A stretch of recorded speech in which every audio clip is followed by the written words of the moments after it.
Hello food lovers, welcome back to Ratnam Ruchulu. ఈ రోజు రత్నం రుచుల్లో మీకు పర్ఫెక్ట్ మెజర్మెంట్స్ తో అన్నవరం సత్యనారాయణ స్వామి ప్రసాదం ఎలా ప్రిపేర్ చేయాలో నేను చూపిస్తాను. వీడియో ఎండ్ వరకు ఎక్కడ మిస్ అవ్వకుండా చూడండి. అండ్ ఇది టెక్స్చర్ కానీ టేస్ట్ కానీ సేమ్ అలాగే ఉంటుంది. మరి ఈ రెసిపీ ఎలా ప్రిపేర్ చేసుకోవాలో తెలుసుకోబోయే ముందు మరి మా అన్న ఛానల్ని ఫస్ట్ టైం చూస్తున్నట్టయితే please do like, share and subscribe to Ratnam Ruchulu. మరి ఈ ప్రసాదం ఎలా ప్రిపేర్ చేసుకోవాలో నేనైతే చూపిస్తాను. చూసేద్దాం పదండి. ముందు ఒక ప్యాన్ తీసుకుని దాంట్లో 1 టేబుల్ స్పూన్ గీ యాడ్ చేసుకోవాలండి. గీ కొంచెం కరిగిన తర్వాత దీంట్లో జవ గోధుమ రవ్వ తీసుకోవాలి. యూజువల్గా మనం చేసుకునే ఉప్మా రవ్వ కాకుండా జవ గోధుమ రవ్వ అంటే కిరాణా షాపుల్లో ఇస్తారు. సో ఆ రవ్వ తీసుకోవాలన్నమాట ఈ ప్రసాదం ప్రిపేర్ చేసుకోవడానికి. సో ఆ రవ్వను ఈ వేడి చేసుకున్న నెయ్యిలో వేసేసుకుని మనం చక్కగా ఫ్రై చేసుకోవాలి. మంచి కలర్ వచ్చేంత వరకు ఫ్రై చేసుకోవాలన్నమాట. సో ఇక్కడ నేనైతే క్వాంటిటీ వచ్చేసి 1 కప్ జవ గోధుమ రవ్వ తీసుకున్నాను. ఈ 1 కప్ మెజర్మెంట్ మీకు చెప్తాను. సో మీరు ఆ రకంగా 2 కప్స్ కావాలంటే 2 కప్స్ చేసుకోవచ్చు, 3 కప్స్ అంటే 3 కప్స్ చేసుకోవచ్చు. చూసారా, ఇలా చక్కగా ఫ్రై చేసుకుంటూ ఉండాలి. అప్పుడు మనకి ఈవెన్గా ఫ్రై అవుతుందన్నమాట. ఫ్రై అయిపోయిన తర్వాత ఇంకొక బౌల్ తీసుకొని దాంట్లో మనం వాటర్ యాడ్ చేసుకోవాలండి. సో 1 కప్ జవ గోధుమ రవ్వకు 4 కప్స్ వాటర్ వేసుకోవాలి. సో ఈ 4 కప్ వాటర్ వేసేసుకున్న తర్వాత వాటర్ అనేది చక్కగా బాయిల్ చేసేసుకోవాలన్నమాట. సో ఇలా మంచిగా బాయిల్ చేసేసుకున్న టైంలో మనం ముందుగా ఫ్రై చేసుకున్న జవ గోధుమ రవ్వను దీంట్లో వేసేసుకోవాలి. సో రవ్వ అంతా చక్కగా వేసేసుకుని మంచిగా బాయిల్ చేసుకోవాలన్నమాట.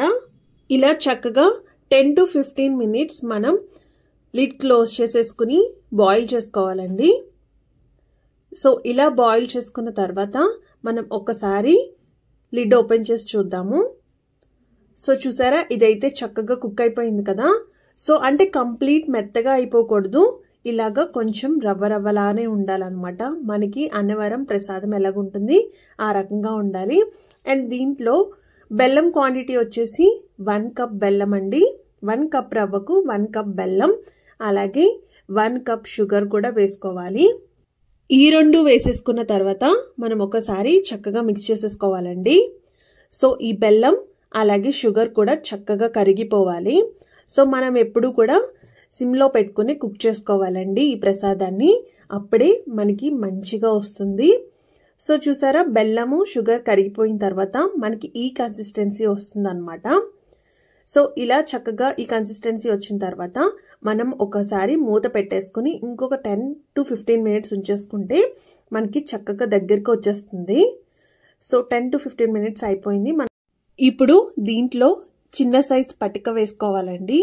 సో ఇలా పటిక వేసుకోవడం వల్ల మనకి మంచి టెక్స్చర్ అయితే వస్తుంది ప్రసాదం. అలాగే మంచి ఫ్లేవర్ కోసం జాజికాయ పొడి అండి, కొంచెం జాజికాయ పొడి వేసుకోవాలి. అలాగే దీంట్లో యాలకుల పొడి వేసుకోవాలి. నేను షుగర్తో కలిపి పౌడర్ కింద చేసి పెట్టుకున్నాను. ఆ ఇలాచీ పౌడర్ని దీంట్లో వేసేసుకోవాలి. సో ఇవన్నీ వేసేసుకున్న తర్వాత దీంతో పాటు మనం నెయ్యి కూడా వేసుకోవాలి. నెయ్యి వచ్చేసి 1 టేబుల్ స్పూన్ నెయ్యి వేసుకున్నానండి. వేసుకుని చక్కగా మిక్స్ చేసేసుకోవాలి. అస్సలు హైలో పెట్టద్దు, హైలో పెడితే మాడిపోయే ఛాన్స్ ఉంటుంది. సో సిమ్లో పెట్టుకుని చక్కగా కుక్ చేసుకోండి. మంచి టెక్స్చర్తో పాటు మంచి టేస్ట్ కూడా ఉంటుంది. ఇప్పుడు మళ్ళీ నేను మూత పెట్టేసుకున్నాను. ఒక 15 మినిట్స్ అయిన తర్వాత చూసారా, కలర్ కానీ టెక్స్చర్ కానీ అంతా మారిపోయింది. సో మనకి ఈ కలర్ వచ్చేంత వరకు కుక్ చేసుకోవాలన్నమాట. నేనైతే ఒకసారి చూపిస్తాను మీకు. సో చూసారా ఎంత బాగా వచ్చిందో. మనకి ప్రసాదం ఎలాగైతే ఉంటుందో నూక నూకగా అలాగా మంచి టెక్స్చర్ అయితే వచ్చింది. ఇప్పుడు లాస్ట్లో దించే ముందు కొంచెం గీ వేసుకుంటున్నాను. అంతే అండి, చాలా సింపుల్గా ప్రిపేర్ చేసుకుని అన్నవరం సత్యనారాయణ స్వామి ప్రసాదం అయితే రెడీ అయిపోయింది. మీరు కూడా ఇంట్లో ఎలాంటి పూజ అకేషన్ ఉన్నా కూడా ఈ ప్రసాదం అయితే ట్రై చేసి చూడండి. దేవుడితో పాటు మీకు కూడా బాగా నచ్చుతుంది.